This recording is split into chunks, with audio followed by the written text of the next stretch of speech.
નમસ્કાર દર્શક મિત્રો, જન અર્પણ ન્યૂઝમાં આપનું સ્વાગત છે।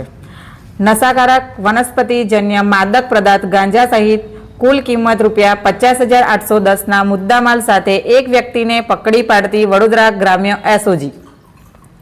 વડોદરા ગ્રામ્ય જિલ્લામાં ગેરકાયદેસર માદક દ્રવ્યોના ખરીદ વેચાણ તથા હેરાફેરીની પ્રવૃત્તિ ન ચાલે તે સારું એસઓજીની ટીમ દ્વારા જિલ્લામાં અસરકારક પેટ્રોલિંગની કામગીરી હાથ ધરવામાં આવેલ। દરમિયાન એસઓજીની ટીમે કરજણ પોલીસ સ્ટેશન વિસ્તારમાં કરજણ ટાઉનમાં પેટ્રોલિંગ દરમિયાન નશાકારક માદક પદાર્થ વનસ્પતિજન્ય ગાંજાના જથ્થા સાથે એક વ્યક્તિને પકડી પાડતી તેના વિરુદ્ધ કાયદેસરની કાર્યવાહી કરી કરજણ પોલીસ સ્ટેશનમાં એનડીએસ એક્ટ મુજબનો ગુનો દાખલ કરવામાં આવેલ છે, જેની આગળની કાર્યવાહી પોલીસ ઇન્સ્પેક્ટર સિનોર પોલીસ સ્ટેશનમાં સોંપવામાં આવેલ છે। આરોપીનું નામ શકીલભાઈ ઇકબાલભાઈ મલેક, ઉંમર 30 વર્ષ, રહે બ્રાહ્મણફળિયું, ગામ કનભા, તાલુકો કરજણ, જિલ્લો વડોદરા।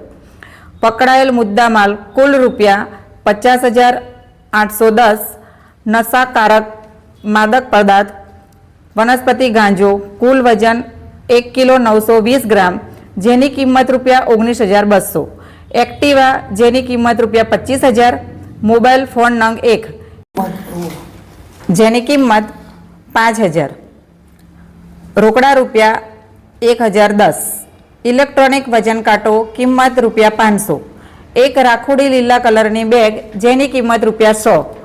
પકડવાના બાકી આરોપી ગાંજાનો જથ્થો આપનાર વિનોદ નામના વ્યક્તિ જેનું પૂરું સરનામું ખબર નથી।